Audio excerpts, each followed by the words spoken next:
এই ভিডিওটা সম্পূর্ণ দেখে যাবেন। কারণ আজকে আমি 1 কোটি টাকা দিয়ে একটি ছাগল কিনে ফেললাম।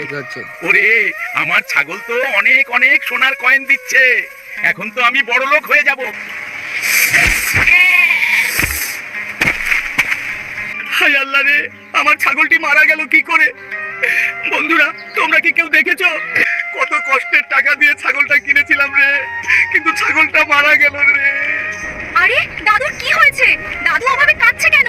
ময়ূর, তুমি আমাকে দাদুর কাছে নিয়ে চলো। আরে দাদু, তোমার কি হয়েছে? তুমি এভাবে কাঁদছো কেন? আমি অনেক কষ্ট করে একটি ছাগল কিনেছিলাম, কিন্তু এখন দেখি সেই ছাগলটা পরে নীল হয়ে গেছে। হ্যাঁ, দাদু, তুমি